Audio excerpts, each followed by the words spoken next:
मुल्क में आम इंतखाबात 28 जनवरी 2024 को कराने की तजवीज़। ज़राए के मुताबिक इलेक्शन कमीशन में पोलिंग के लिए इतवार का दिन मुकर्रर करने पर मुशावरत। इंतखाबी शेड्यूल के हवाले से सुप्रीम कोर्ट को आगाह किया जाएगा। हल्काबंदियां 30 नवंबर को मुकम्मल की जाएंगी। इसके बाद इंतखाबी शेड्यूल जारी किया जाएगा। वोट के इंदराज, इखराज और कवायफ की दरस्तगी का आज आखिरी दिन। कल से इंतखाबी फहरिस्तें मुंजमद हो जाएंगी।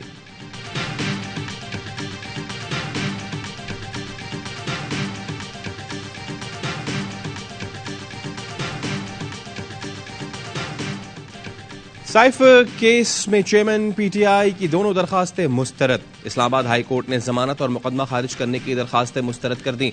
अदालत ने तफसीली फैसले में लिखा, बादियों नजर में केस पर ऑफिशियल सीक्रेट एक्ट का इतलाक होता है। चेयरमैन पीटीआई ने बतौर वजीर आजम साइफर वसूल किया और बज़ाहिर गुम कर दिया। प्रोसिक्यूशन के मुताबिक चेयरमैन पीटीआई ने साइफर के मंदरजात को ट्विस्ट करके सियासी मकासद के लिए इस्तेमाल किया। बिला शक व शुबा चेयरमैन पीटीआई के खिलाफ दस्तावेजी सबूत मौजूद हैं।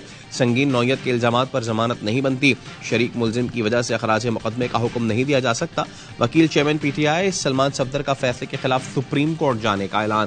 कहा, साइफर डी क्लासिफाई हुआ तो सीक्रेट कैसे हो गया? 169 दिन साइफर शहबाज शरीफ के पास रहा, उन्हें गवाह नहीं बनाया गया।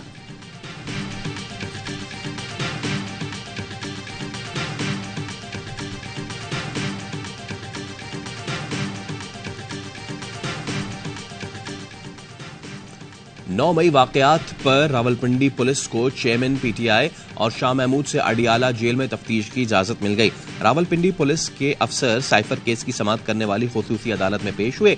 अडियाला जेल में तफ्तीश की इजाजत मांगी। जज ने पूछा, क्या पहले चेयरमैन पीटीआई शाह महमूद कुरैशी को शामिल तफ्तीश किया गया? पुलिस अफसर ने कहा, दोनों को शामिल तफ्तीश नहीं किया। शरीक मुल्जिमान के बयानात पर शामिल तफ्तीश करना है। जज ने मुकदमात का जायजा लेने के बाद 9 मई के वाकयात पर जेल में तफ्तीश की इजाजत दे दी। गुजरांवाला पुलिस के तफ्तीशी अफसर की दरखास्त मुस्तरद।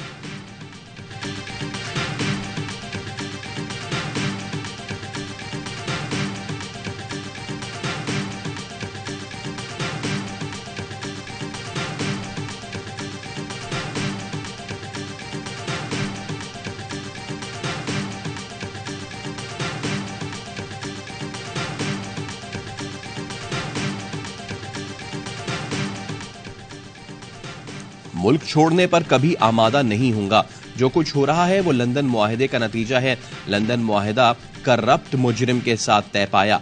चेयरमैन पीटीआई का अहले खाना के जरिए कौम को पैगाम। साबिक वजीर आजम ने कहा, इंतखाबात के बाद तक जेल में रखने के लिए मुझ पर जाली मुकदमात बनाए गए।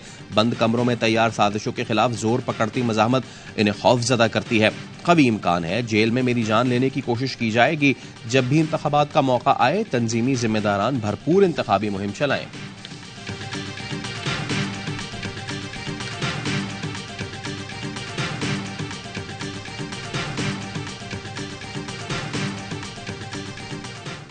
सुप्रीम जुडिशल काउंसिल ने जस्टिस मज़ाहिर नकवी को शो कॉज नोटिस जारी कर दिया। जस्टिस मज़ाहिर नकवी से कहा गया है, 14 दिन में शो कॉज का जवाब दें।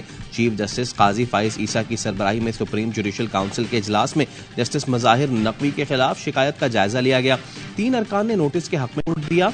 एलामिये के मुताबिक 2 ने मुखालफत की। जस्टिस सरदार तारिक मसूद के खिलाफ शिकायत पर शिकायत कुनिंदा आमना मलिक को नोटिस जारी। दरखास्त के ज़िम्न शवाहिद पेश करने की हिदायत। 29 में से 19 शिकायतें खारिज कर दी गईं। मनगढ़ंत शिकायतें दर्ज कराने वाले वकला को तंबीह की जाएगी। सुप्रीम जुडिशल काउंसिल ने साबिक चेयरमैन नाब जस्टिस रिटायर्ड जावेद इकबाल के खिलाफ रेफरेंस खारिज कर दिया।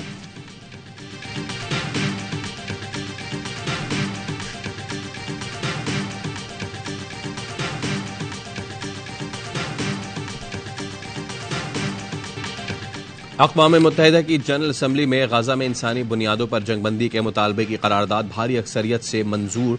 उर्दन की करारदाद के हक में 120 वोट्स, मुखालफत में 14 वोट्स आए। 45 ने वोटिंग में हिस्सा नहीं लिया। अमरीका, इसराइल, ऑस्ट्रिया, क्रोएशिया, जमहूरिया चेक, हंगरी समेत 14 अरकान ने मुखालफत की।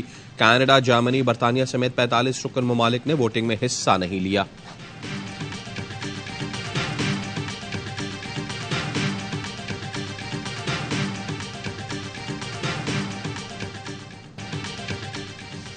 गजा पर इसराइली हमलों में तेजी, शदीद बमबारी के साथ जमीनी कार्रवाई का भी आगाज कर दिया गया।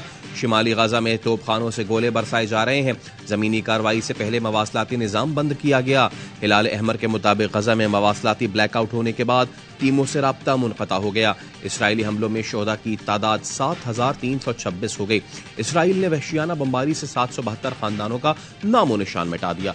अक़वाम मुत्तहिदा का कहना है गजा में कोई मकाम महफूज नहीं। गजा के बच्चों का हर दिन गम, तकलीफ और अजियत में गुजर रहा है। एक बच्चे ने बताया वो खाना खा रहे थे कि इसराइल ने बमबारी कर दी। उसके घर के सब लोग शहीद हो गए। एक बच्ची अपनी मां की मैयत के साथ मामा मामा पुकारती चलती रही।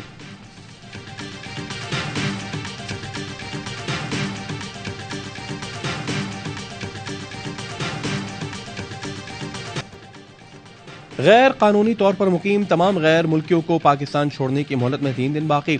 31 अक्टूबर के बाद गिरफ्तारी और मुल्क बदरी को यकीनी बनाया जाएगा। निगरान वजीर दाखिला सरफराज बुख्ती कहते हैं गैर मुल्कियों के इनखला की मुद्दत में तौसी का कोई इम्कान नहीं। निगरान वजीर इत्तलात पंजाब आमिर मीर कहते हैं 1 नवंबर के बाद गैर कानूनी गैर मुल्कियों को पनाह देने वालों के खिलाफ भी एक्शन होगा।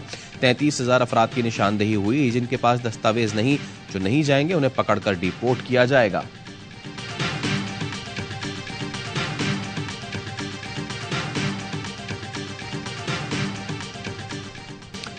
पाकिस्तान की लगातार चौथी हार। जनूबी अफ्रीका के खिलाफ सनसनीखेज मुकाबले के बाद 1 विकेट से शिकस्त। आखिरी लम्हात में पाकिस्तान को 1 विकेट और जनूबी अफ्रीका को 11 रन दरकार थे। महाराज और शमसी ने प्रेशर गेम में विकेट बचाकर जनूबी अफ्रीका को जीत दिलवाई। 5 रन चाहिए थे तो नवाज को लाया गया, लेकिन नवाज ने फिर मैच न बचाया। चौका खाकर जीत झोली में डाल दी। मिडिल ओवर्स में भी पाकिस्तानी बॉलर्स ने खूब रन लुटाए, जो आखिर में प्रोटियस के काम आए। जनूबी अफ्रीका 24 साल बाद वर्ल्ड कप में पाकिस्तान को शिकस्त देने में कामयाब हुआ। तबरेज शमसी मैच के बेहतरीन खिलाड़ी करार पाए।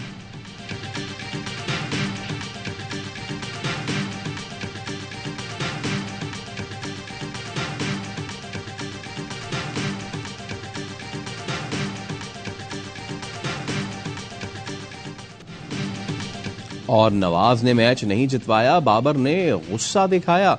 नवाज को लाना ही गलती थी। साबिक क्रिकेटर्स की बाबर के फैसले पर तनकीद। बासित अली ने कहा उसामा मीर विकेटें ले रहा था, उसको ओवर देना चाहिए था। पाकिस्तान की टीम अब तकरीबन टूर्नामेंट से बाहर हो गई है। टूर्नामेंट का सबसे अच्छा मैच हुआ, लेकिन पाकिस्तान की हार पर अफसोस है। कामरान अकमल ने कहा मैच बैटिंग की वजह से हारे। टॉस जीतकर बैटिंग का फैसला अच्छा था, लेकिन हमारी बैटिंग में हमेशा की तरह गलतियां नजर आईं।